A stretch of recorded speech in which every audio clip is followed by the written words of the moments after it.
are Tyrians. We are many races, several professions. We practice the arts of combat as well as healing. We have foes, and we fight them without mercy. And it's time for us to claim back what is ours. It's time for us to claim bacteria from the terror of the elder dragons. We can't go on living our lives in fear. We have to fight. We have to make a stand. This is our story.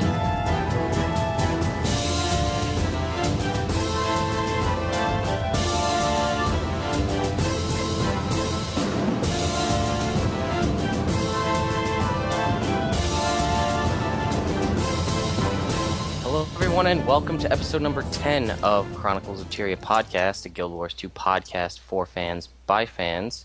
I'd like to thank everybody for coming out and supporting our most recent episode 9, which seems like it just came out yesterday, because it kind of almost did just come out yesterday. Yeah. But I am here with Naveen and Dint. Hello. Hey. And our special guest, Crackbone, from Guild Wars 2 World vs. World. I am definitely special. Hey, how are you? And like our typical interview sessions that we do, we're going to talk a little bit about Crackbone first, and then rather than do a lore piece like we normally do, we're going to talk more about his website and the projects that are going on and World vs. World, but we'll get into that in a second. So let's see, we did get a couple of questions, so maybe we'll just, actually I think we just have the one and a comment, and we can just kind of bang that out real quick before we actually get into the actual interview, if that's okay with everybody. I'm cool. Absolutely. Alright, so I guess either from Aletha or Zuzebra, whatever we want to call him according to his email. I'm used to Zuzebra. So am I. Let's go with that, Zuzebra. You said in our recap video, the aura of the Elder Dragon Champion from the Dream of Dreams, and he said he thought it kind of looked like Tequatl the Sunless. What do you think about this? Do you believe it could be the aura of Tequatl? And I say yes. Yep, me too. Absolutely. We were actually discussing that it looked like a dragon to begin with. Right, and then later you learn that it's like, oh, you saw an elder dragon. This is your wild hunt. You should go fight Zaitan, blah, blah, blah. Right. Well, obviously, it's too small to be Zaitan, and it looks nothing like Zaitan based off the concept art that we've seen. So I'm thinking since Tequatl is the champion of Zaitan, and it looks extremely similar to Tequatl, that it can be safe to say that that is Tequatl, and that's just kind of like part of Zaitan. Right. Right, yeah, and I think that I just want to, I did think that, yes, when we did that episode, but originally I didn't want to say anything about what it was, because I didn't want to spoil it for anybody that hadn't did, and then Naveen went and spoiled it halfway through the episode anyway, so I didn't feel so bad. Oh, come on now. I said I didn't want to spoil the story, so I didn't want to tell everybody what it was, and then like 5 minutes later you're like, so it's this big dragon that you fight. Oh, well. Oh. Sorry. Well, okay. No, that's fine. I mean, you just spoiled it for everybody that ever listened to our show, but whatever. But, I mean, they meet it firsthand. I it's know. Okay. So, but I didn't want to call it Tequatl just to be sure in case it wasn't, but yeah, we're working on getting a picture of both to put side by side to put out there for everybody to look at. I think someone on our Facebook page mentioned that they could have some screenshots, so we might get in contact with him. Peter, okay. I think. Yeah, and Ala Carolina said she may have some too. So cool. And then the only other thing we had real quick is some comments from Jalinar on our YouTube channel, and I went back and forth with him on there. But the one thing that I just wanted to mention was, we obviously touched on the whole Tequatl thing, but I had said in the video that I thought they changed the Elementalist 1 skill on the staff to be healing, and I didn't remember it doing that in the second beta weekend, but he said, it was stated right in the beginning a while back that nearby allies receive continuous healing from an Elementalist who is attuned to water, and that is not true. You're not continually healed by your elementalist if there's someone that's attuned to water, unless they're kind of spec'd and traded that way. Mm-hmm. But I just meant that the one auto attack skill, I don't remember it having healing because none of the other auto attack skills do for any of the other, like the dagger or the scepter or anything. Mm-hmm. But I mean, it could have had that all along, and I just never noticed it. But That's a good question. I didn't notice either. yeah. So we will link in the description, though. We have a couple of links from various sources about that kind of outline the updates that were made to the traits between Guild Wars, the beta weekend number 2 and number 3. A lot of it was just text changes to make things a little more clear, rather than say like your such and such a thing lasts longer. Mm-hmm. It says like lasts for 5 seconds, or does more damage is now like does 10% more damage. Right. But there were some brand new traits added completely that were new, and some were totally changed completely. So we will link those in the description of the video. Just wanted to mention, I don't know if you guys saw, Areanet put out that video about the Hall of Monuments. Mm-hmm. Yes. That showed the 3 things from the Hall of Monuments, which is pretty cool. Oh my god, I'm so excited. The undead chicken and everything. That was pretty cool. Yes. Because that was my final goal Well, yeah, it was for to the get Hall of Monuments, was to get the undead chicken. And I want it now. Well, there's a month to go. Yeah, 30 days. And stop it. And the last thing I wanted to mention was I picked this up from listening to Tales of Tyria, and it's on Team Legacy's website, and we'll link it in the description. But it's a useful article that they wrote about, they call it the 48-hour marathon, and this is about your initial 48 hours when you play Guild Wars 2, because let's face it, a lot of us are barely going to sleep at all, and we're just going to marathon play this thing till we have to go to work, whenever that is. Mm-hmm. Or until, Absolutely. we're forced to spend time with loved ones. Forced. Come on, Naveen. Forced. 5 years of waiting, it's a force. Like, people are going to force you to do. Like, come spend time with me. No, 5 years of waiting. Right. Like, I'm just glad I got my fiance into Guild Wars as well, because he's going to be just as distant as I am. Well, that's Yeah. what. I'm like, but Well, I guess the only one that could actually force me without forcing me really would be my son. I mean, that's an obligation. yeah, because he's a Yes, I mean, you could hire a babysitter. He Yeah. actually, I already planned for that, so. awesome. But yeah, that article you linked to me the other day, and that was really great. Yeah, a lot of what I like is they talk all about the effects of sleep deprivation on the body, and the way things like taking power naps, and effects of caffeine, and all B vitamin supplements from things like 5-Hour Energy, and how they affect your body. But everything is cited with medical studies, like proven medical studies, so it's not conjecture. And it's like, they talk about things about, soldiers that were on, extended tours that had not regular sleep schedules, and how they use caffeine to enhance that, proper dosages of caffeine, so you're not over, going past the active dose, because I think it's anything over 200 milligrams doesn't do anything for you. But it doesn't really harm you. And then they also talk about crazy things like how much caffeine from different drinks you'd have to consume in a certain amount of time to be killed by the amount of caffeine in your body. Wow. And they also talk about other good things, like plan out a schedule for what you plan on doing in Guild Wars. Like break it out and like set up a time for like, I'm going to eat this, and plan your food out ahead of time. And for your snacks, don't do like chips. Do something like, like almonds or peanuts or beef jerky or something that like protein filled that will keep you going. And the effects of the lighting in your room, and like different programs to adjust the lighting on your computer screen, and different the optimum temperature to set your room at to keep yourself the most awake without losing cognitive function. Wow. Pretty intense. Yep. Yeah, I mean, exercise. Pretty intense player, I guess. Yeah. You can reach all those keys without tiring your fingers out. Like, it's crazy. But it's worth checking out because, and this also stemmed from that guy who got the blood clot and died from playing Diablo nonstop without moving. Yeah. So, I mean, this is, it kind of stems out of that, like, don't stare at the computer screen, force yourself to blink, get up and walk around, Mm-hmm. But we'll link that in the description. It's worth checking out, and it's. I saw they had it as version 1.1, so I think they're going to update it as they find more stuff, but, they actually had, people from the medical community and stuff kind of weigh in on this as well, so. Right. I know I'm going to use some of that stuff, like, I'm going to have camelbacks here so I don't have to get up out of my chair, but, it's fine. Let's stay hydrated. So, Right. But yeah, so that was kind of the last little thing I wanted to mention before we kind of get underway here. Unless you guys had anything you wanted to bring up first to start. Nope.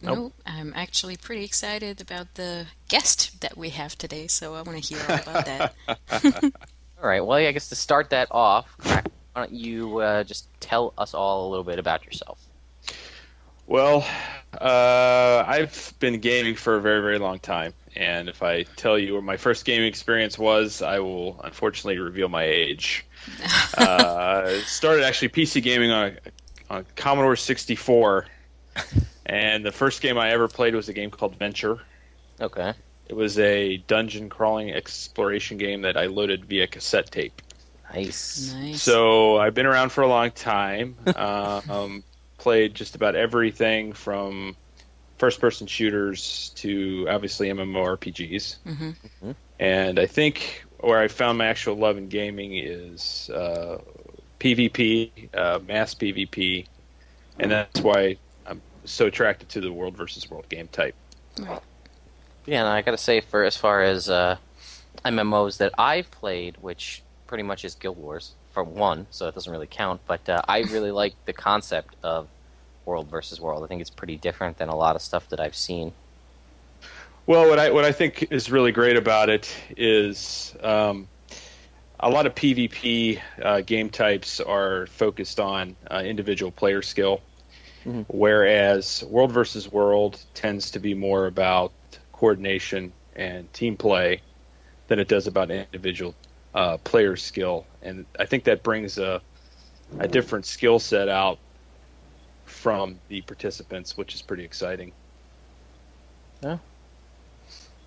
How did you get involved in Guild Wars? Well, actually, I didn't play the first one, so I sort of saw the manifesto video, and then I heard about World versus World, and I was like, yes, someone is bringing back the spiritual successor to DAOC, which is one of my favorite MMORPGs of all time. Mm-hmm. Essentially, I was sold on the manifesto video. Yeah. And once I heard about the mass PvP in World versus World, I was totally in. It didn't hurt that there wasn't a subscription cost as well. I thought that was awesome. Mm-hmm. Yeah. And essentially, it was myself and all my guildmates were like, yes, this is what we need to go do.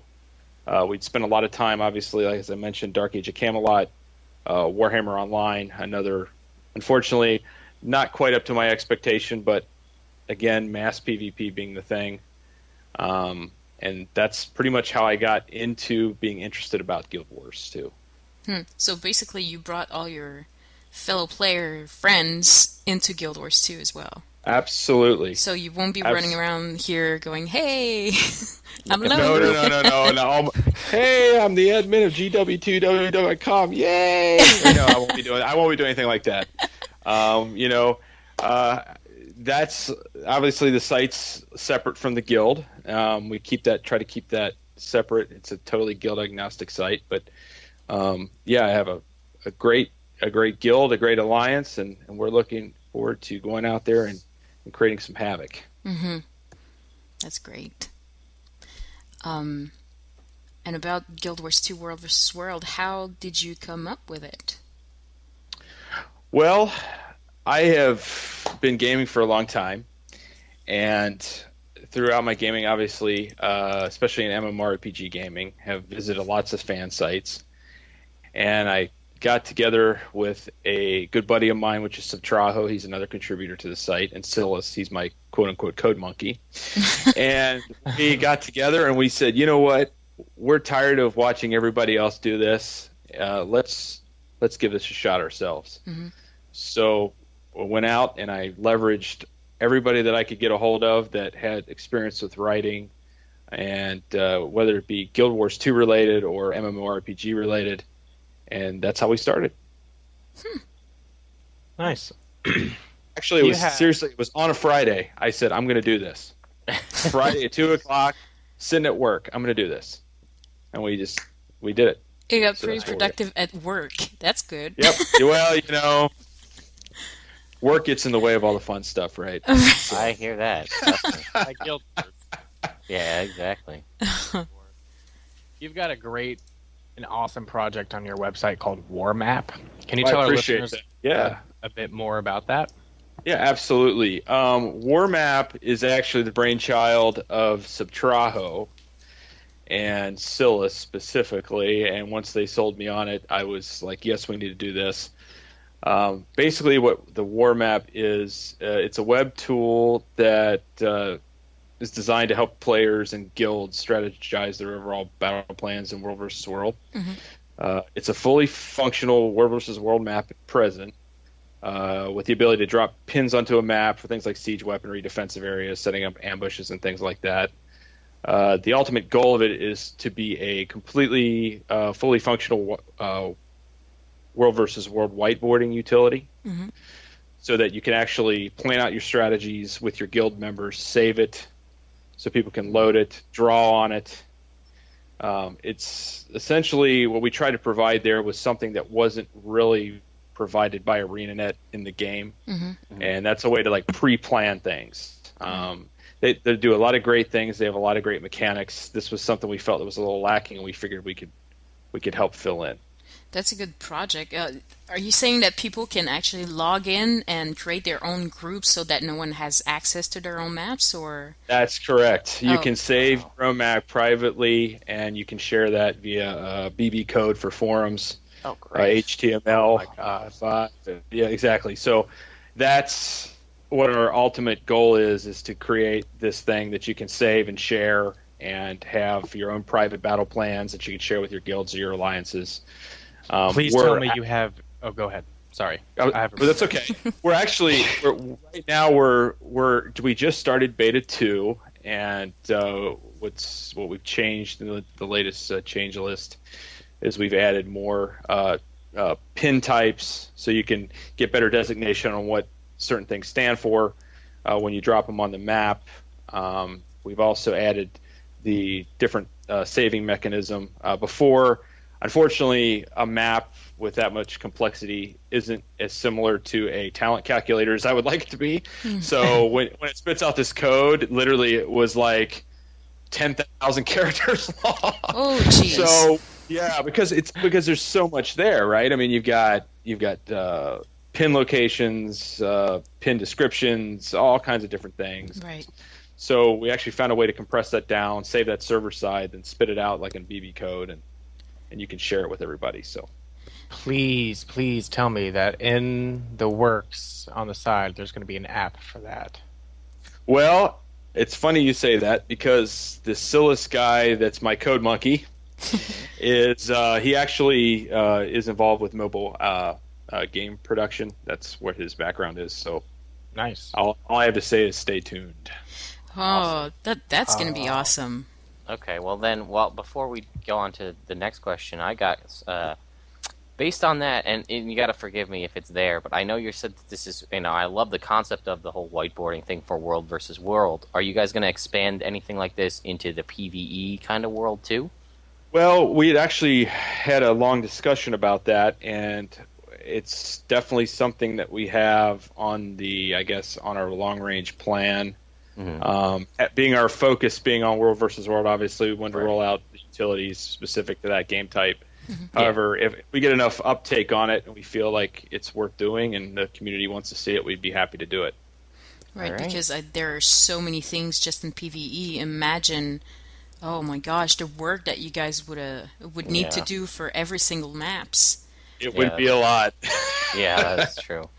Well, I mean, I guess that really depends on if Areanet ever mentions that mobile app they mentioned one time. Yeah. Well, that's also been kind of confusing to us because that's another thing. Yeah. And this is a no knock against Areanet, but we don't know what they're going to do yet. So it's hard to plan on what we know what we can do, but we don't want to duplicate efforts with them. And obviously, because I feel like they have the resources, they would probably do 1,000 times better than 3 guys ever could. But that being said, if there's something that we feel that isn't covered by Areanet, we'd be happy to work on it. So we also have some other web tools. I don't know if you guys are familiar with those. We have our own talent calculator that we're about ready to finish. We're really close on that. So hopefully we can get that out shortly. And then we're also working on an internal guild social network, which is really pretty interesting. That kind of depends on what Areanet gives us as far as APIs on server matchups, but the vision is it would allow guilds to talk to one another and do the matchups as the world versus world matchups rotate. Okay. Automatically. So wow. But yeah, so it's possible to do that. We need to figure out what Areanet can provide to us, so it's not a manual process. Right. Sorry for the long-winded answer. Anyway. No. That's not a problem. I'm pretty passionate about our tools and stuff. So. Yeah. Well, I mean, I can tell you, I've been on at least 2 or 3 Reddit AMAs and the Kotaku thing they did the other day, and I spam, "What about the mobile app?" and they just never answer me. So I think they're avoiding the question. I think they are too, and while I'm excited to see it, I'd love to know what it is too. So I'm right there with you. Yeah. So, all right. So you guys have a live stream. I know a lot of people don't know about that. So what kind of stuff do you stream? Well, we have done some streaming of some World versus World and some PvE of previous beta events. We're planning to open that up to community members that want to stream specifically World versus World content when the game goes live.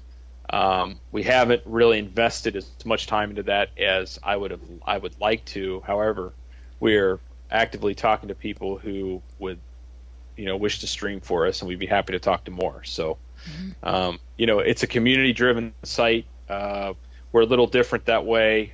We don't necessarily try to quote unquote market our own content. We like to market the content from guilds and alliances and everybody else. So if anybody would like to, that's listening out there, would have some interest in streaming, definitely get in touch. All right. And speaking about your guild, does your community have a guild? And did you choose a server yet? Actually, the website itself does not, and we did that specifically because we wanted to keep the site separate from our personal guild stuff. We're definitely a guild agnostic site. We support guilds. We derive much of our content from our member guilds. We support them through promotion for recruitment, etc. We don't really have any favorites. If somebody's got a guild that's going to be participating in World versus World, definitely come by and make sure you list your guild in our guild directory. We have something like we have over 100 guilds in there now. Wow. And a lot of our guilds have actually had quite a bit of recruitment success out of that. So yeah, absolutely. It's one of the things that we launched and we were like, it might do okay. And it's really, really successful. We've had a lot of people say that they were really happy that they went ahead and listed in there. So. Okay, so you guys are mainly focused on I like to call it a dub v dub. Dub. Yeah. Yes. But if someone would want to join your guild, do you also PvE? We do. Personally, I think Guild Wars 2 is an awesome game. It's from the structured PvP to the PvE, the world versus. I'd be worried if you didn't.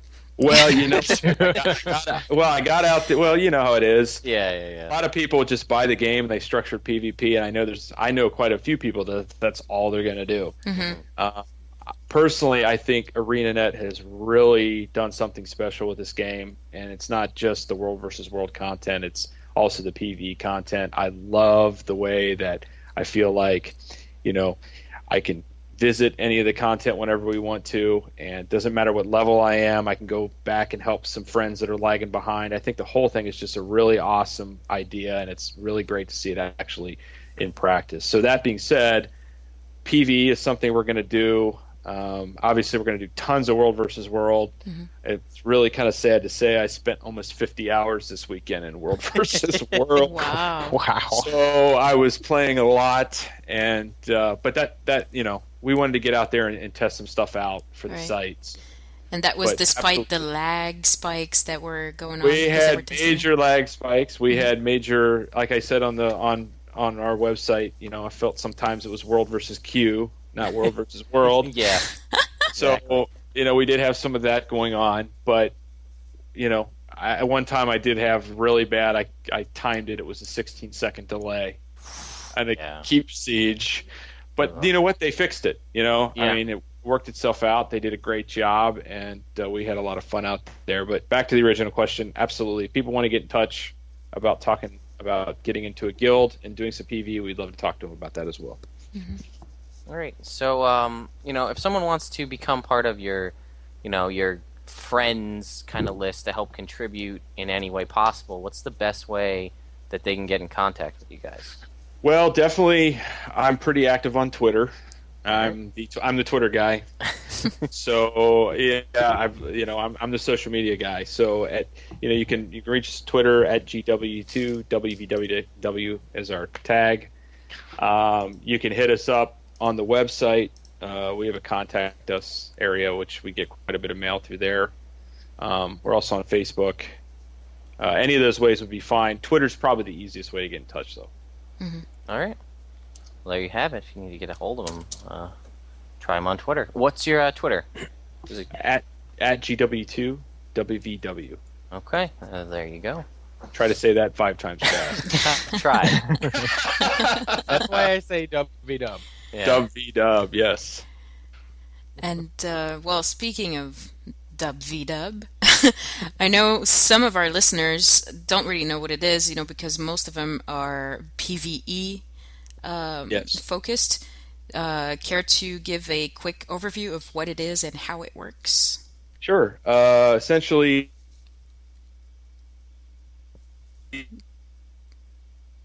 World versus World, however, is it's basically a 2-week battle in the mists. They're going to start in 24-hour rotations, but it's going to move to 2 weeks between 3 different servers across 4 maps. Essentially, World versus World provides PvE bonuses for the server based on their point gain. So a lot of PvE bonuses come out of World versus World. The servers score points based on territory control and objective control. There's a ton of PvE content out there. There's all this. There's the new stuff they added, the sentries. There's tons of mobs, tons of actual crafting nodes out there. It's basically it's basically PvE where players can kill you, and it's in a big area. So some of the unique things about it are the supply mechanic, where you have keeps and such, but they have to be supplied to upgrade and build siege weaponry, which is pretty cool. What else? It's really big. It's really epic.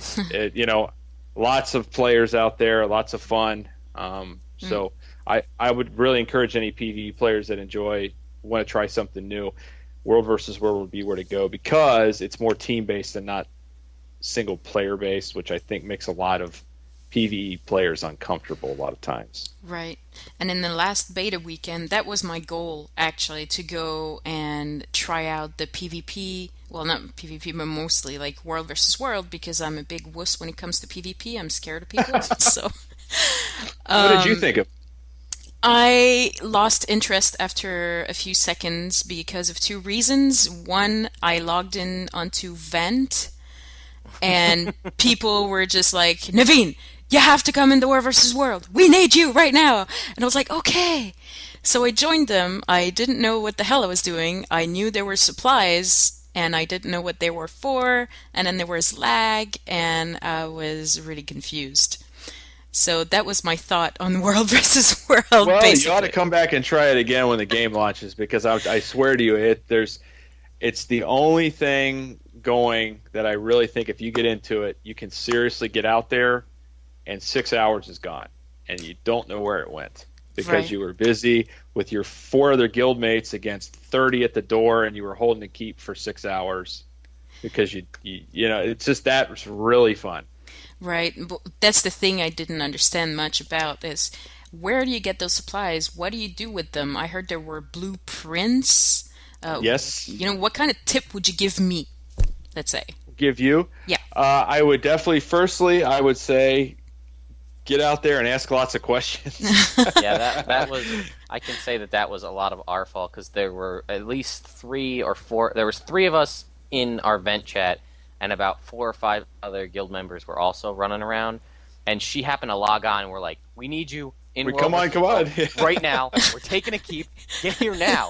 And she's like, I have no idea where you are. I don't know what I'm doing. Exactly. We're like, wait, go grab supply. What's supply? How do I do it? I don't understand. So I got more scared than anything else. Well, the really cool thing is, though, they actually added, I don't know if you noticed, they added these, I can't remember what they called them specifically. They were basically these tutorials, sort of like the I think they're called, you know, the scouts in PvE. Mm-hmm. They added those in World versus World, so you can walk up to them, and they walk you through basically an sort of a map type view of what you're supposed to do in World versus World, and why you're supposed to do it. Mm-hmm. So I thought that was actually a really good addition especially for new players. The biggest tips I would give new players are always be in a group. I know Areanet says we've got these solo sentries out there, and it's great for solo content. I wouldn't recommend it. I would definitely get in a group of at least 3 or 4 because it is PvP and people are looking to kill people, and so it's good if you have a group. So if you wanted to just go and have fun exploring the area, you'd need to grab a few friends just in case you run into a mob. I definitely would. I would also make sure I stay on the periphery, stay around the outsides. But that being said, it's not that intimidating. It's really, really not. There are plenty of people out there playing. You know, basically, you see a group of 5, you go with them, and you just go have some fun to get started. Mm-hmm. Once you get a little bit more serious about it, if it's something you enjoy, I would definitely encourage you to get a guild and go out there and have some fun. Mm-hmm. So it's not as scary as it sounds. I don't think so at all. I mean, it's well, you know, I've had a lot of experience, obviously, but for most PvE players, there's going to be a lot of familiarity. It's, you know, you take your PvE gear out there, you're going to be bolstered up to level 80. You're going to go out there and do the same things you're going to do in PvE, except you're going to have some interaction with players, and it's just like anything else. You get out there, you give it a shot, learn a little bit about it. It could be fun. That's one thing I liked about it, though, is that you get boosted up to level 80, but your skills aren't unlocked. So if you want to work on your character, you can just level up your skills over there, too, if you just started one. Absolutely, and I think as one quote-unquote complaint I have about World versus World right now, I think they need to do a little bit better on the actual drops out there. That was one thing that I thought that they could do better. But when you get out there and you're actually capturing objectives and going out there, you level quite quickly. I mean, I did 25 levels the first day out in World versus World, period. So, did you actually? That's something I kind of wanted to mention because sure, if you wanted to, like, when you leveled, was it mostly taking keeps and putting them under, you know, just claiming them for your server that got you the most experience, or was it like battling and taking keeps that were already taken by the other server? Well, I would say at the beginning, obviously, we got a lot of experience real quick, especially on the server reset or when the game opened, because there was a lot of keeps that could be taken that were neutral. However, when you get in a really long, protracted keep battle, I believe it's like a 2 or 3 minute timer where every 2 to 3 minutes that you're being attacked, at the end of that timer, you get a nice experience, karma, and cash gain. Okay. So they really encourage you to stay out there and participate and defend as well, which is pretty nice.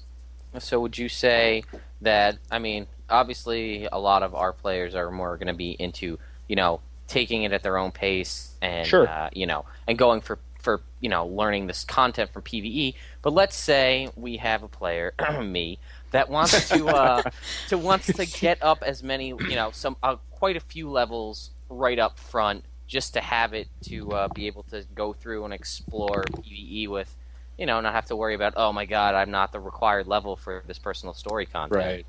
Would you say that after I, make my characters and reserve whatever names I feel like doing, that I should, right after that, finish my little intro mission and then go straight to World versus World and start capping neutral territories? Before? Well, that's what I do. Okay. and I actually I thought they did a lot better this beta weekend with the experience gain out there. Mm-hmm. I think the biggest issue that they have right now is I feel that the gear rewards and such are better at PvE, at least early in your level progression. Okay. But I think if they adjust that, I would see very little difference between PvE and World versus World as far as progression goes. Okay. Well, there you go.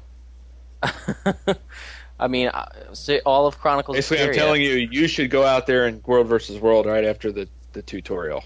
That's what I'm gonna say. Chronicles of Tyria. That's what I'm doing. So if you want to come join me, I'm gonna be taking neutral territory like nobody's business. I will join you on that. I'll be in the corner. Come on, Devine, go. We need to go. World versus World. What am I doing? Get in there now while Eternal Battlegrounds. Yeah. Take Stone Mist. Yeah, no kidding. So I guess we kind of already touched on.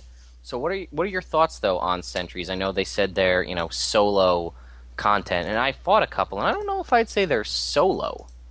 Well, you know what? I wouldn't say much of anything in World versus World, especially if you're like pre-level 20, is soloable. I mean, I guess if you're really good and you're really, really attentive and you dodge properly and you know your character pretty well, which a lot of us won't, obviously, pre-level 20, I think that it is soloable. However, I think for the vast majority of people, like I mentioned earlier, I think you really need a group to go out there. I would say 2 to 3 is probably right for a sentry. Okay. Supply camps. I've taken supply camps with 2 or 3 people. Yeah. I would say, and I've had a lot of practice doing that, I would say, stuff like that's probably more of 5 or 6, but I think it's a good addition, though. I think they're heading in the right direction, and I think they need to add more and more of that type content out there for players. I have a question. Sure. What's a sentry? A sentry is this guy, and he's this veteran dude, and typically I think they were Char most of the time, and they were out there and they were guarding these roads typically in between towers and supply camps, and they were these big NPCs that you could essentially attack and defeat for experience and karma and such. Then you would claim an area, and that's what a sentry was. So they were basically another layer of NPC that was between the tower and the supply camp, or keep and supply camp. Oh, okay. And if you took, and correct me if I'm wrong, if Yes. you took that, like you defeated that sentry is now, your sentry? Yes, that's correct. They would basically respawn under your server control. Right. So if somebody was, say you took the keep, Naveen, and then there's the enemy supply camp, and it's bringing supply to go, to some other supply camp, the supply thing has to go past the sentry, and the sentry could stop, the Doliac or whatever else. Yeah, the sentry typically would stop the Doliac, especially if they didn't have guard upgrades. Right. So it had another strategic layer. Typically, what wound up happening out there, though, is they usually got rolled over by about 20 people. Yeah. Yeah. Kill the sentry! Yeah. It's like, so. But I like where they're trying to head with it. I think over time, I think they'll add a lot more solo, or I don't know if I'd call it solo, but maybe small group content. Right. Well, and you're talking about additions. This is kind of an alteration. The Commander Tome, which went from 3 gold to 100 gold. Yeah, it's really cost prohibitive. So do you think that was a good move, or do you think... I see where they were trying to go with that. Mm-hmm. I think that the biggest issue with the Commander Tome right now is that it's gold-based. Right. And they're trying to make it an exclusive item, and that makes total sense. Mm-hmm. However, I would have liked to have seen them gone a different direction rather than just gold, because does the fact that you have 100 gold really make you a leader or a commander out there? Yeah, absolutely not. Not really, right? So Yeah. I would have liked to see them go in a different direction, than a different currency than gold. But I think what they're trying to do is separate it. So because 3 gold is basically nothing. I mean, Right. Especially once you get out of the early teens and into the 20s, piece of cake to earn that. So, but I think eventually they'll balance that correctly. I think maybe 100's too high. Right. Then again, I guess I don't know the right answer. I didn't personally like it, but Yeah. Do you have a suggestion? I heard some people talk about saying maybe go to badges of honor as the currency. that would make a little more sense. I would ultimately like to see Areanet go to some sort of realm ranking out there, but Okay. that's like my pipe dream. Right. Right. That's the DAOC in the back of my head coming back and saying, hello. Yeah. But I think badges of honor would be better. Heck, I think even karma would be better, to be honest with you, Yeah, that's true. because you have to play to get that, right? Yeah, exactly. Yep. And Naveen, I have a strange feeling you're going to ask what a badge of honor is. No, actually, I was going to ask what's a commander tome. Basically, a commander tome is an item you get, and it basically flags you on a map as a commander, where people can rally around you on the map. It gives you some other additional functionality. Yeah, it's a one-time purchase too. So once you have it, you have it forever. So Correct. what does it give you? It makes you a commander. Yeah, That's you it? It's just for a title? You get this little symbol above your head that looks like a crown, kind of with an upside-down triangle underneath it. I think. And anybody on the map, enemy or friendly, can see that. And the whole reason that we're saying they raised it from 3 gold to 100 gold is basically when doing this, you're associating yourself as a commander, and you get the access to a squad. And what happens is people can join your squad, which is bigger than like a party of 5. I think it goes up to 100, or maybe even more than that. It's really high. Yeah, and what happens is teammate, and I could be wrong on this, but I don't think squad members can communicate in squad chat. Only the commander can, I believe. I'm not sure. That's correct. So he can be like, all right, squad, I need 3 people to take, this supply camp to the south. And it'll go out to anybody in their squad so they know, okay, the commander's saying to do this. And it's, the whole reason we're talking about changing it to something like badges of honor, because that's you get when you kill players. Something that makes it, like we were saying, gold doesn't necessarily make you a good leader. It just means you have money. Right. Right. Yeah, basically all it does is I think they'll probably tweak the size of the squads. I think that's actually basically what you get for it. You get an icon. There's also an icon over the heads of the players that are in the squad. And those can't be seen by another squad, so you can see who's with you when you're out on the battlefield, which is pretty important. The squad commanders can actually drop waypoints and commands to the squads, correct. So it's a really nice tool for coordinating. It basically allows you to have that fancy crown, and basically you have this huge raid group. And then you can run around and do more than you can in a basic group. So what about the badges? Right. The badges, you get them from killing other players in PV, in World versus World. Oh, okay. Not just in a squad. Just in... Okay. And what are they for? You just buy things with them? You can buy blueprints. You can buy specific gear, like higher end gear with it. Heck, I think there's all kinds of stuff. Yeah, so it's structured. That's what you use to buy the cooler looking gear. Right. It's basically alternate. It's an alternate currency method, the karma or gold. That's specific to World versus World.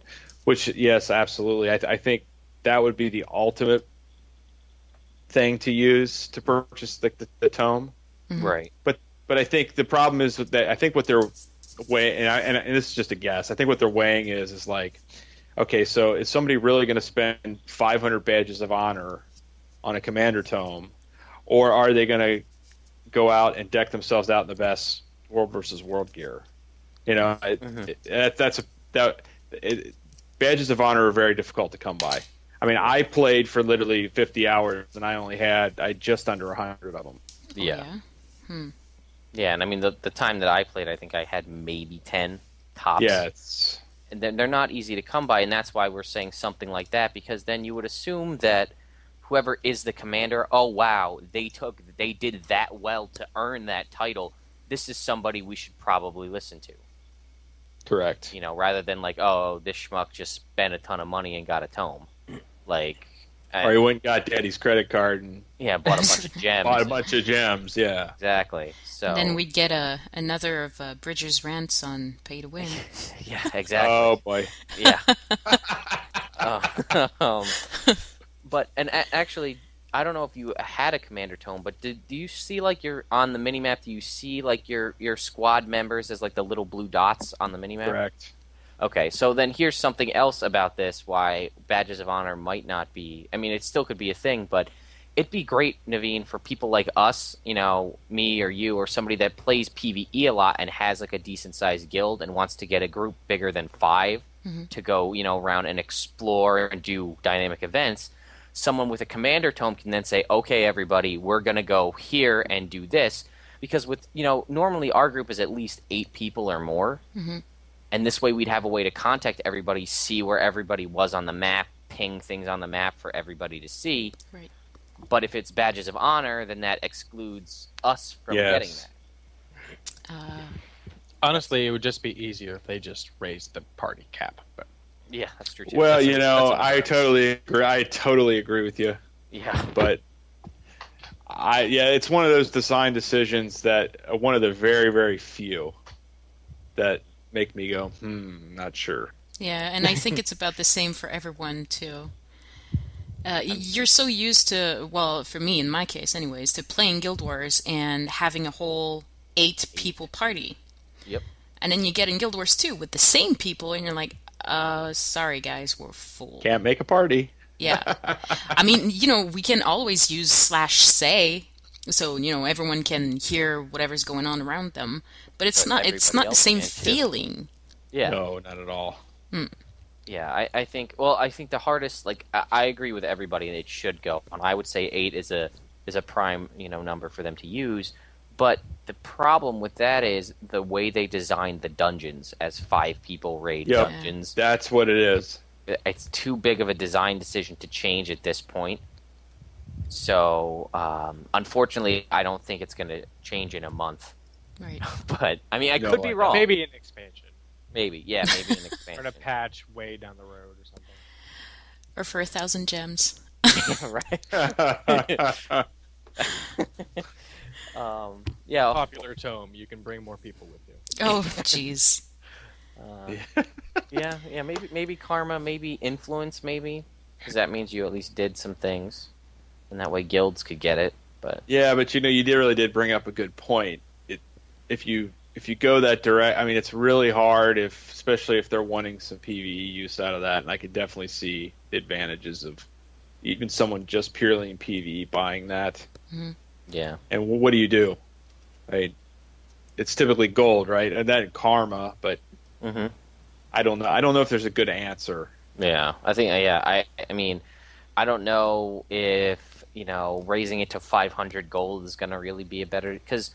And then this is something else that people had mentioned. Well, if you raise it too high, say you make it a gold cap, no one's going to have it for like the first however many months, while they're Correct. sitting there building up their gold to buy their commander tome.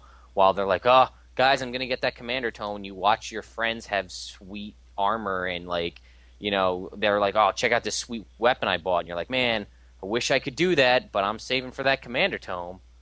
Hope it's worth it when I get it. Well, what I saw typically out there was basically like alliances and guilds would nominate one particular person to be the leadership or the commander, and then they would all basically just send them money. Yeah. And they would purchase it themselves. And I imagine that's what's going to happen a lot. Yeah. But as far as it goes, yeah, it's one thing, one design decision that I will have to disagree with, I think. And back to WvW. Sure. Do you think the tactics that we use in WvW could translate into PvE? Because Well, I that mean, is a good question. I'm gonna fight one way into PvE, but could I use the same things in WW? That's a very, very good question, and I don't have a good answer for that. I think that players act very differently than NPCs. Most of the time, players are actually sometimes more predictable. I know that's going to probably raise a lot of like, no, they're not. They're players. They're not NPCs. They're not. They don't have an AI. But I think actually some maybe basic skills from World versus World probably translate over to PV and such. I mean, the game doesn't change that much at a very core level. You still have to dodge. You still have to know when, oh, I've overextended. I don't have any support. Those types of things. Right. But if I were, because I know that I'm a big water magic type thing when I use the elementalists, so I would freeze them and then spam them with other spells, Like I would. Yes. Could I use that in World versus World against other players? Do you think that would be sure. effective? Well, it depends. It's more of a group dynamic. It really depends. Actually, I love water elementalists. They heal my warrior a lot.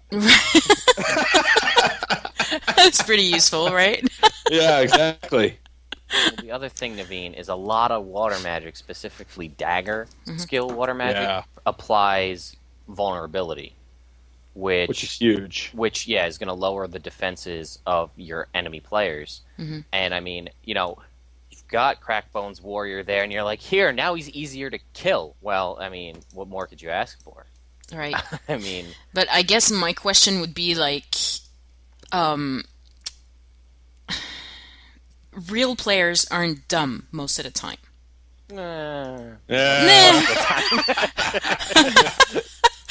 Well, I mean, to me, I don't know. Like, that's what gets me kind of scared. Air quotes.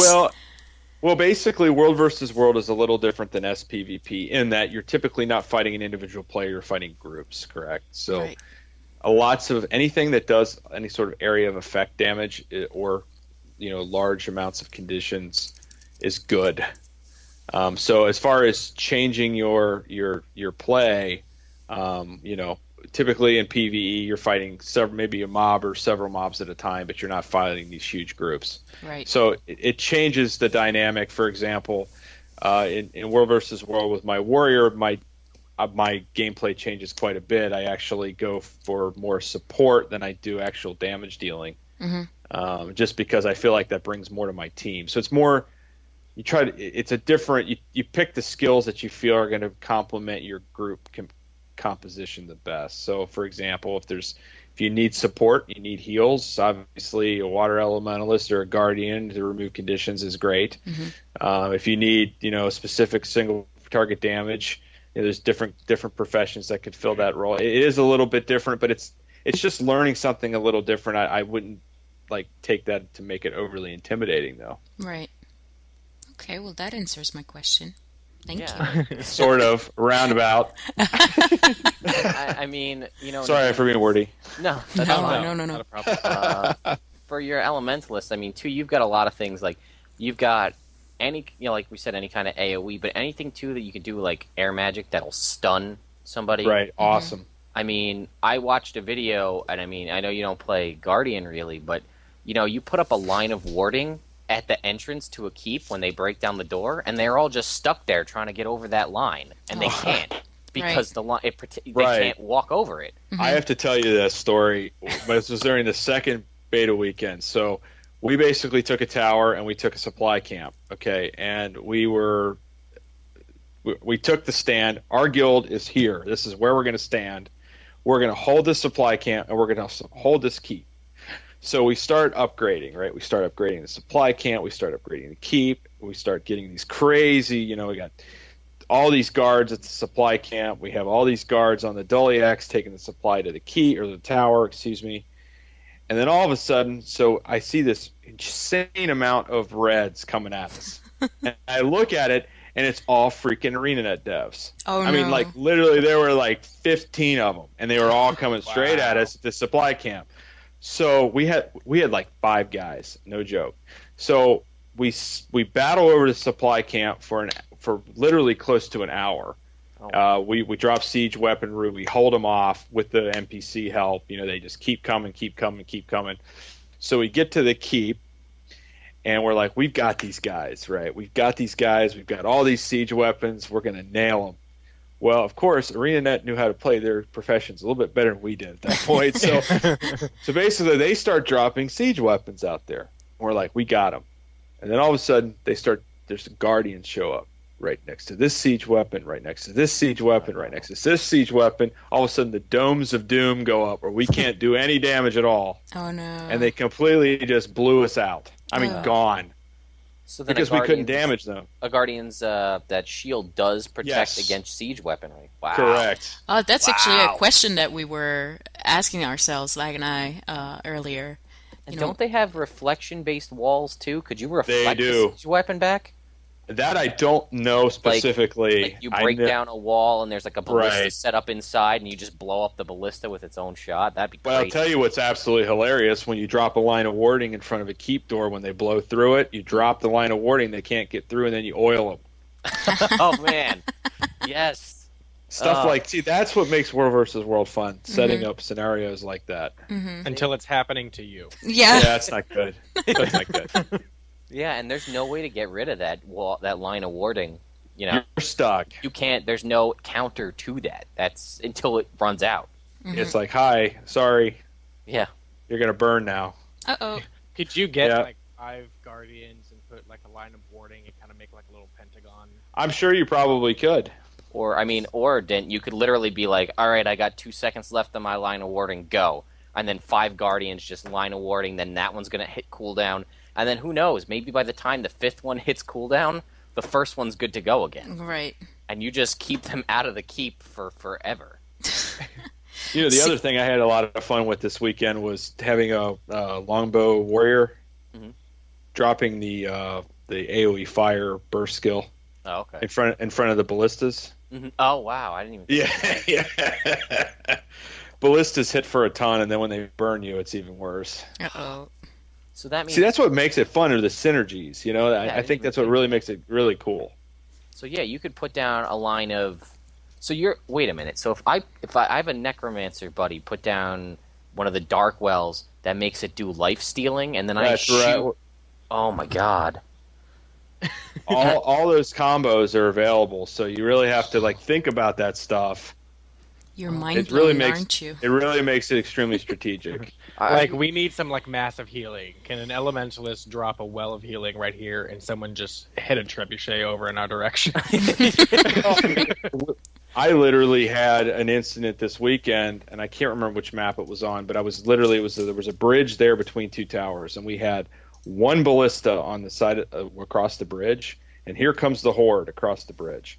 I literally killed so many of them with a ballista because they didn't properly position siege weaponry that I couldn't see the ballista underneath the loot bags. That's awesome. So, I think it's those kinds of things that make World versus World a lot of fun. I mean, there's a ton of stuff you can do out there: the siege weaponry, the keeps, the supply mechanic, all the cool, really cool, we mentioned synergies between skills and professions make it awesome. You just blew my mind with... Sorry. No, it's okay. I mean, I'll get the pieces back together and we'll be good to continue in a second. I can't... I mean, that's huge. Oh my god, my guy's, my health's pretty low. Let me drop my well of whatever and then activate the ballista, and then I just got lifesteal and I killed however many guys. My health is full. Or like Din said, let's shoot a ballista shot or a trebuchet through a healing thing and heal all of our guys out on the front lines. Now, see, I don't know if trebuchets will do it because of the arc, but I'm pretty sure the ballistas will because they're one of those they fire straight. Or an arrow cart. Yeah, arrow cart arcs too. So I know that. Well, yeah, ballista, I know. Then. We'll do ballista. But let me tell you something. Ballista is the most underrated weapon in World versus World. Oh yeah. And I'll tell you why. Because it has piercing. Yep. Okay.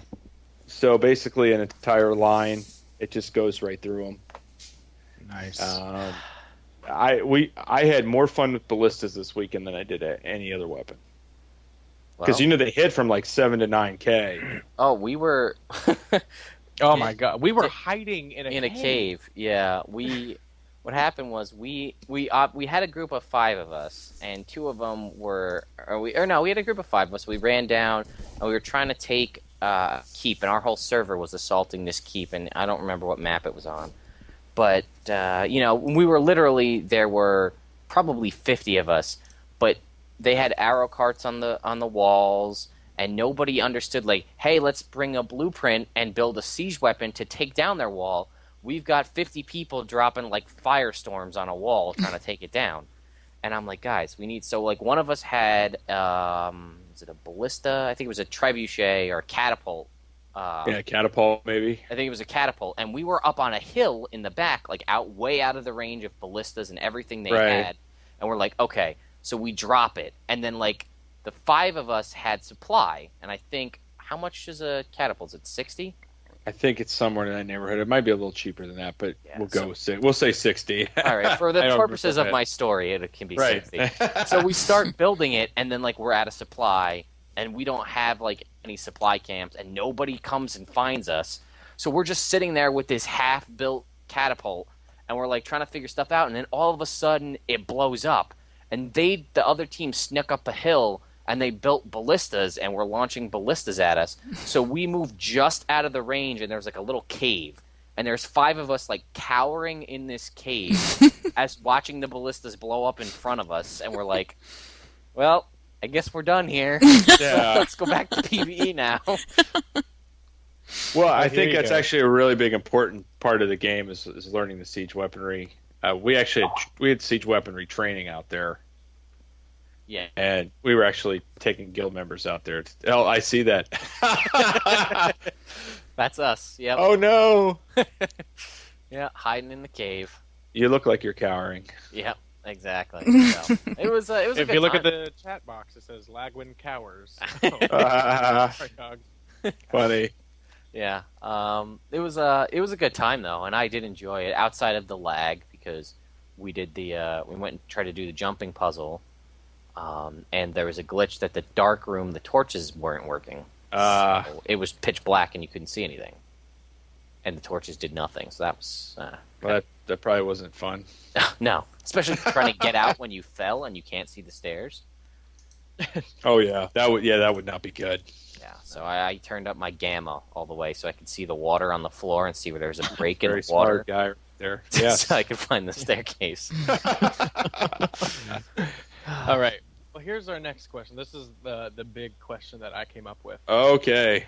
This is going to be, I guess, where we all scared now. And come up with something because I'm dying to know. Let's stop. Why do you think world versus world is happening? Why do I think it's happening? From like a lore type perspective. I have absolutely no idea. And you're asking the wrong guy that question. I absolutely have no idea. And to me, it really doesn't matter. There's no evidence in lore about any sort of feuding going on. So I'm just curious if you have any sort of speculation that you might be able to come up with. I don't know. Alternate dimensions. I don't know. Even I am trying to think about something, and I'm not sure. That's a good point, then, that you're asking. It's a very good question, and I have absolutely no answer for you. All I know is that there are other people there that aren't my friends, and we want to win, and we kill them, and that's what we do. Know, why is this tower so important? Why are we fighting over this tower? Yeah, you know what? That's a great question for Areanet. Yeah, because I don't think we've really done a lot of lore with the world versus world end of the game. I don't believe. And I think hopefully the point... by now. Oh, go ahead. No, I'm sorry. I think the point of world versus world was to, introduce a little bit of PvE into the PvP aspect of the game. So I think that, to me, that would be the only question. They just wanted to mash both together, and because, there are people like me that are scared of PvP, but still like PvE, so why not, do both of them together? But it's... Sorry, I know. No, that's fine. I'm pretty sure I know where you're going. Is what does this have to do anything with the lore aspect of the game? I'm not sure there's anything. Right, because it's so unlike Areanet to not have an answer for something. Mm-hmm. Because they even came up with a background in religion for the Hylics. Yeah. Yes. Just so that it would sort of make sense of why Tequatl was coming out when he did and where he did. Mm-hmm. Yeah. You know? And like why that was a big deal. So it's just, I don't know, it's so unlike Areanet to like not have an answer and for them to just like come up with something just cause, unless it's a beta weekend finale. But I don't know. I think if we have at least one Areanet person listening to us, you should. I don't even care if you BS it and you pull it out of nowhere. Just send us an email, give them an answer to something. Or just It's a the really good listeners, question. if you have any speculations for that, just comment on their YouTube channel. You know what I smell? I smell a contest. There you go. That's what I smell. Come up with the best lore you can. Yes, and it has to be canon. Yes. Yeah, I mean, that would be good, actually. I'm thinking, I know, and I remember, and I believe they made up, which is interesting now that we think about this, they made up kind of lore for structured PvP. Mm-hmm. Which is... They did? Yes, they did. It's you're reliving epic battles that happened, because the structured, they take, at least World versus World does too, but structured specifically is in the mists, as it were. Mm-hmm. Right. And it's because you're in the mists, and I mean, World versus World is too, but that's where, all the dead go to rest when they die, the underworld is through the mists. And structured souvenirs there. Right. And if you think about structured PvP, there's like the Battle of Kylo, which was an epic battle at one point, and you're that's the one map for structured PvP, and you're reliving that battle through the mists, which was the lore behind where the different structured PvP, and that's how the new structured PvP map, Legacy of the Foefire, which takes place in Ascalon City. Mm-hmm. With the Guild Lord? The Guild Lord. Exactly. That's because that was a previous battle, and that's why you're doing that. I don't know if they're just going to say, like, Areanet's going to say, oh, it's the same thing for World versus World. But it doesn't make sense because it's World versus World versus World. You know what I mean? Right. Like it's a little bit different than you're reliving an epic battle because you're not. I mean, you know what I mean? It's got to be something different. I won't buy it if they say it's the same thing. Mm-hmm. Well, the other thing is how do you tie in all the PvE bonuses with something that's similar to what you just explained for structured PvP? That wouldn't make a lot of sense either. Yeah, and that actually, I just mentioned this to Naveen, so if you want to talk about the power of the mists too, because you have more experience, how that is and how that works, that'd be pretty cool.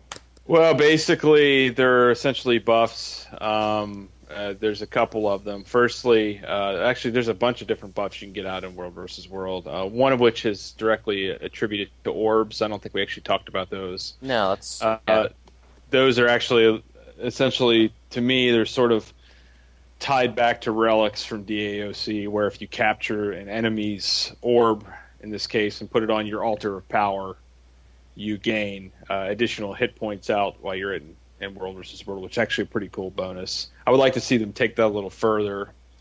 And then additionally, you get bonuses for PvE, such as crafting bonuses. It's all kinds. And it's based upon how you're progressing your server is progressing in World versus World. So it makes, there's some importance there to do well. It helps everybody on the server, which I think is really, really cool. Yeah, I actually looked that up while we were talking, and I'll just run through a couple of them. It's like, it's a bonus to crafting critical success, defense against monsters, endurance bonus, which is huge because that's what does your dodging. And currently, there is no way to raise your endurance past 100, which is 2 dodges. So it gives you a 1% endurance bonus, which is kind of a big deal. 2% chance to get to use a gathering node again. Your healing effectiveness is increased. Maximum health increased. Bonus coin gold per kill and bonus experience per kill. And that are the things you can get, and there's different things that are tied. And I guess there's tiers of that as well. Yeah, I believe that's right. And that's like based on how many points your server gets, it goes up like a tier. Actually, yeah, I scrolled down 2 seconds and then there it is, tears. Basically, it's like it's a +1 or a +2% to all of those things. Where it's like most of the things I listed off are like you get a 1% bonus to any of the things I listed, and if you get an increase in a certain number of reward points, or points for your server in World versus World, it raises it up, and there's up to 3 tiers, and that'll increase all of those bonuses by an additional 1% or 2% depending on what it is. And like we said, that helps the whole server, PvE and WVW alike. Wow. So, I mean... It's very cool. Yeah, I mean, that's like... I think Beta Weekend 1, before I found Chronicles of Tyria, I was on Anvil Rock server, and they were a pretty good World v World server, because we had a lot of those bonuses a lot of the time. And it was awesome. It's going to be really interesting to see how crazy the bonuses get after 2 weeks of actual play. Actual play, yeah. Yeah, They're pretty crazy. Oh, definitely. So, I mean, see, Naveen, there's even more reasons for you to come try out. At least give it a shot. I was just thinking that. I mean, plus we can claim keeps in the name of the guild, which is cool. I don't know what that does other than putting your guild's symbol on it. Yeah, because you sent me that screenshot saying, "Hey, Naveen, look, we have a keep," and I'm like, "Okay, that's cool. What does it do?" Thanks. Yeah. So what does it do, actually? Because I don't really know. I would be amiss to try to answer that exactly. We've done it before, and I cannot recall, to be honest with you. Actually, this is I don't know, but if you claim a keep, can anybody on your server upgrade it, or if you claim it, is it only your guild? I honestly don't know. I would love to answer that question, but I don't know off the top of my head. Okay, that's fine. I mean, at the very least, you can be like, check it out. That's our symbol. That's us. We own this. And then you'll feel heartbroken when you lose it, and you're like, that was ours, and we lost it. Yeah, let's take back revenge. Exactly. See, look, you're already excited. Yeah, I know. 1 month to go. Yeah. So I guess our last. I think to interject, I think if I remember, claiming a keep actually. Any upgrades that the guild has actually purchased, like for themselves, actually applies to allies that are nearby. Okay. Like through the guild mechanic. Huh. That's pretty cool. Yes. Oh, well, see, there you go. Let's hope that that's the case. Yeah. So at that point in time, it was useless. All right. Yeah. So, I mean, we had it, but it didn't matter. There's bragging rights. Yeah, exactly. It was cool. Yeah. I mean, it was 3 of us defending a supply camp. So, I mean, we had a ballista and an arrow cart. So we did okay for a little while. But, yeah, eventually we just got overrun. And, we were stupid and spent the upgrade on armored guards for our supply Doliac, which didn't really... Probably should have bought a door. Well, it's hard to know where they're going to attack you, right? I mean, yeah. Supply is pretty important, so I don't fault your decision there. All right. Although the reinforced doors are very, very helpful. I would imagine. I wouldn't know, but I would imagine they were. Oh, they're rough. Yeah, I've fought against doors, so I can imagine that. Yeah, it's funny. I know. I fought against a door. It was epic. Right? It could take a while. What kind of wood was it? Was what's that? PVD? Yeah, PVD, player versus door. I like that. Oh man, that's a T-shirt. They should have idea, had right? that. I know. For the finale. Player versus door. Yeah. They bring down the giant door. Try to beat it. Yeah, right. Fun. Within an hour. Yeah. All right. Well, I guess that was the end of our major series of questions. But I have. Oh yeah, we appreciate all the help, especially educating people about World versus World. Educating the I definitely don't know all of it. There's a ton to learn. I'm more of a tactics kind of guy as opposed to a number craft kind of guy. Mm-hmm. So But I think it's a really great game type, and I think that anybody who has any interest in it at all should try to get out there and experience it, because I think it's one of the more fun parts of the game. Right. Definitely. Yeah. And actually, this is kind of this wasn't on our list, but sure. This is kind of a big deal. Profession workshops. Yes. Because that is something that I participated in with you guys yesterday. So what did you think of the concept? I loved the concept of it, and I mean, the stuff that you guys have done with the war map shows that you're pretty savvy when it comes to website design and crazy ideas coming to life. We're like mad scientists. Exactly. So I know I tried explaining it a little more in depth to Naveen after the fact, since she couldn't be on there. But why don't I let you explain it, because you're obviously a lot more closely tied to it. Mm-hmm. Well, go ahead. I'm sorry. Oh, no. I'm sorry. The question was directed to you, but I was just going to point the fact that there's other people that might want to hear about that also to be able to participate. So Sure. So basically what professions workshops are, I can't take credit for this. This is, I think you actually had an opportunity to meet him, Temperhoof, yesterday. Yes. This is his brainchild. It's a very, very, how can I say this? It's a very intense project that we're working on. Essentially what it is it's a community repository, for lack of a better term, of ways that people play professions. And what makes that a little bit different than some of the build calculators and builds is that we don't really want to focus on any one specific build. We want to get a little bit more deeper into why this build is good, or why you're playing this build, with not just the build itself, but what are all the counters to this build, video on the counters, tags. So like when you actually have a guardian with a staff, what counters that, and it will tell you that automatically, so you can just go through and read about different professions and all the different ways that they can be played. And the really cool part about this is it's not stuff that we write. This is going to be completely community generated.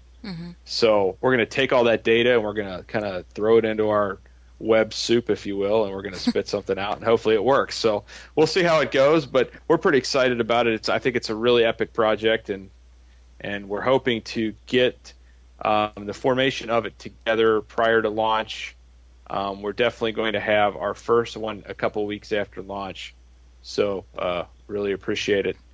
And I just got a tweet. Really appreciate it. Anyway, but it starts September 8th, I believe. Mm-hmm. I think is what Temperhoof said, and we're really trying to get people in and participating with us, and hopefully we can get a lot of information from everybody and make this work. So if anybody's interested, there's actually a post on the professional workshop out on our website.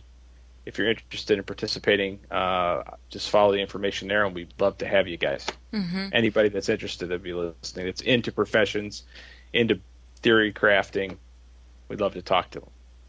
And how will it be working? Because right now you have a weekly meetup to talk about the project itself, and afterwards you're going to have the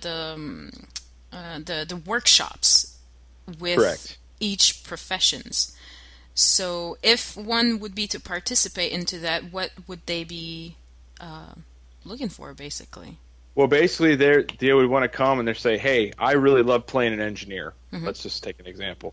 And I think I know how to play an engineer, and this is how I play an engineer. Mm-hmm. So they come and they talk to us, and they talk to everybody else that plays an engineer, and we get together and we start just taking all this community information and putting it out somewhere so that anybody in the Guild Wars community that says, hey, I'm really interested in engineer, I would like to see how people play it. Mm-hmm. And I don't just want to see the most popular SPVP build, or I don't want to see the best build, because let's be frank, Guild Wars is a game where there isn't a best. It's mm-hmm. all very situational.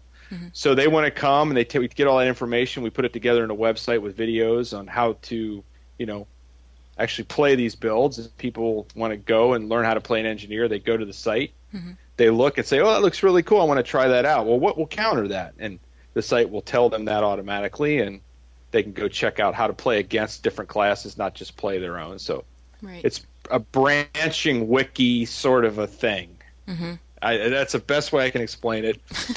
I mean, it's really something that nobody's really tried to do before. So we're really putting our feet into, we're walking on ground that hasn't been walked on, I guess is what I'm trying to say. So Right. we'll see how it turns out, but we'd love to get people's input and participation. When the first workshop is gonna start, Yes. what are people gonna see on your webpage?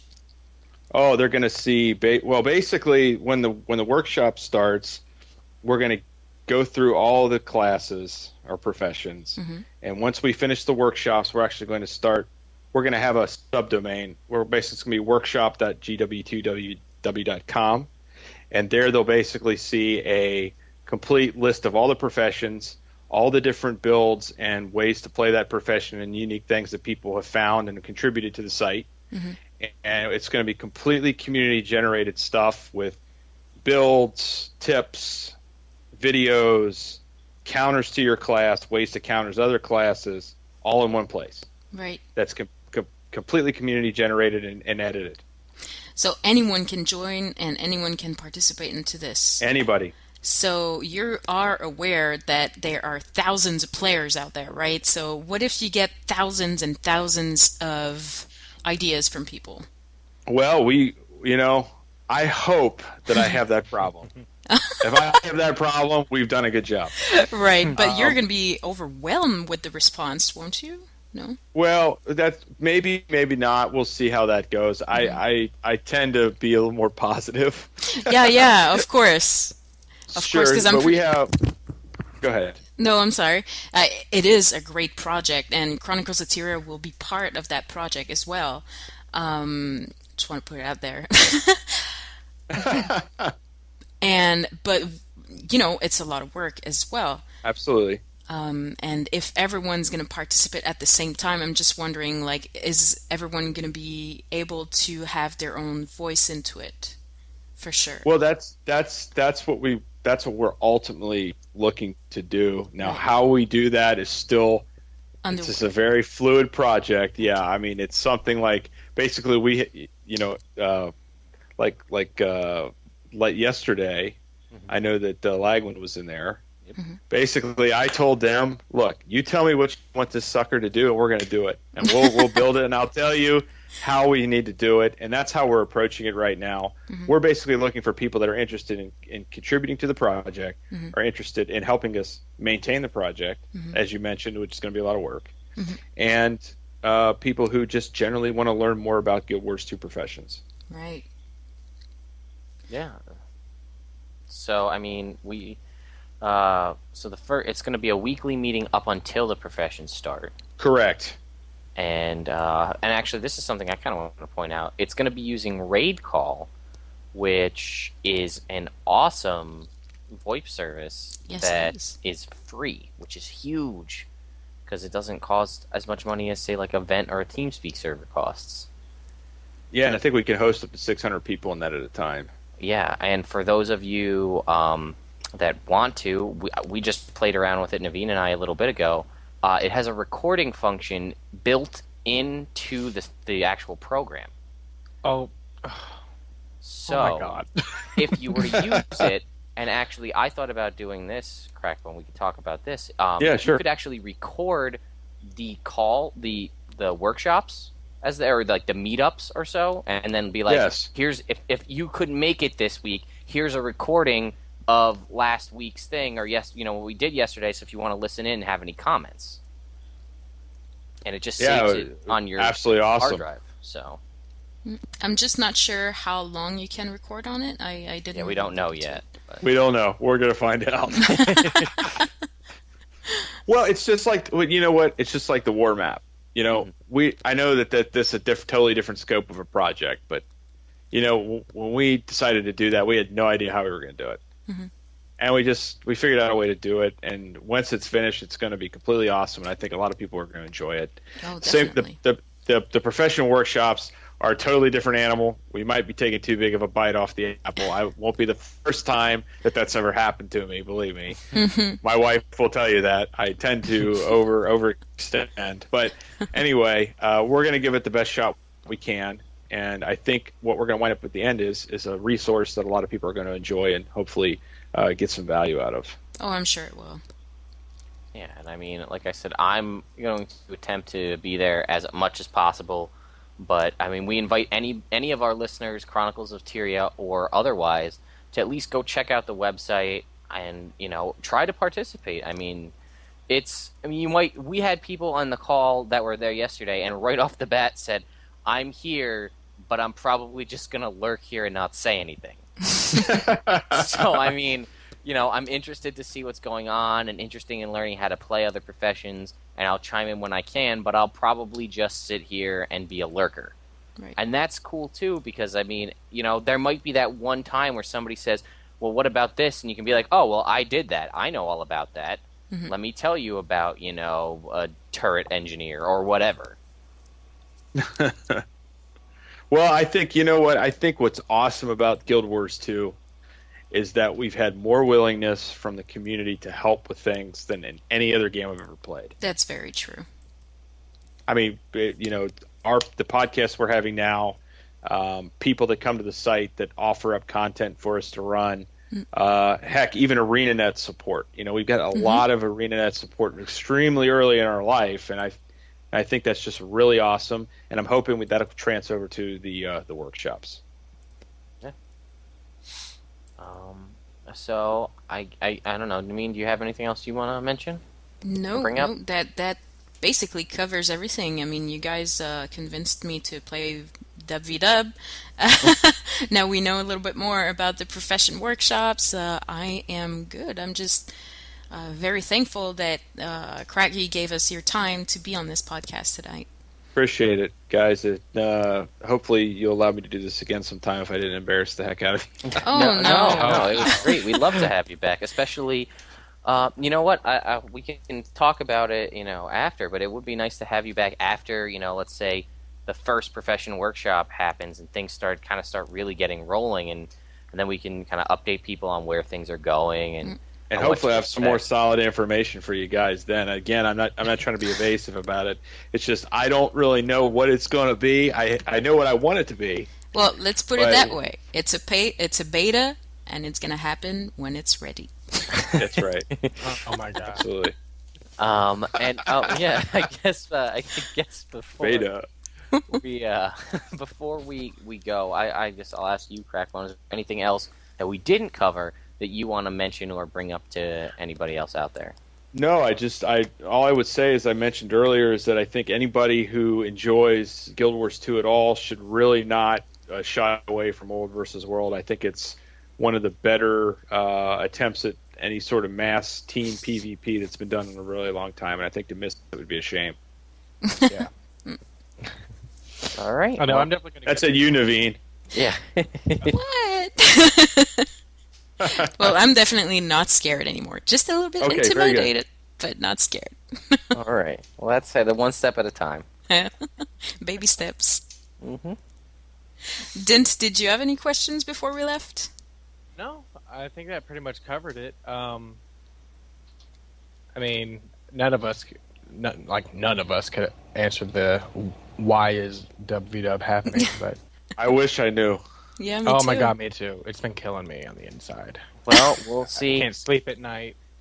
We'll see if we can't get speculations from people. From anyone. Let's find somebody in Areanet and bug them.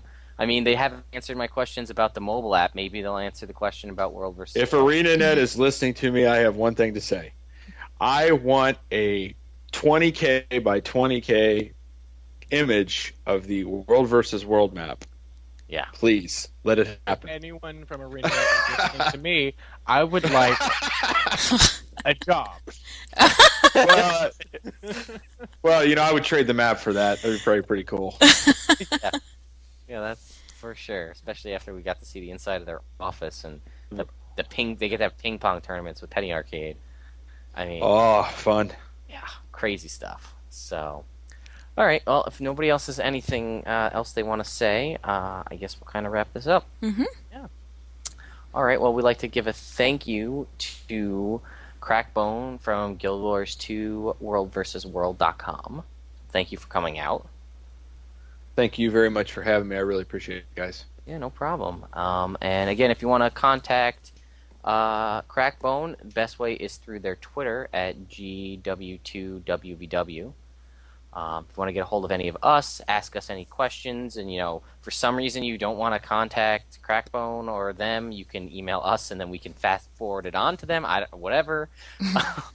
It's hosts@chroniclesoftyria.com, or I feel I'm getting tired of saying all of the different social media that we're a part of. I know, isn't it crazy? Just comment where you find us. Yeah, wherever you find us, comment, and we'll make sure it makes it into the podcast or wherever it needs to go. Right. So, for Chronicles of Tyria podcast, episode number 10, I am Lagwin. I'm Dint. Bless you. I'm Naveen. We'll see you next time.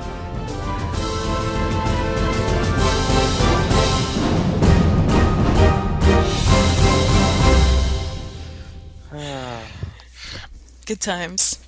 Yes. Dint? Yes. Okay. Just making sure you're there. Yeah. I'm not talking over people, so clearly I must have disconnected. No, that's not what I meant. You're just using the right mic, so there's no weird noises in the background. Let me just move it closer to my mouth. Oh, come on now. Come on. Alright, so we'll look at that one other question.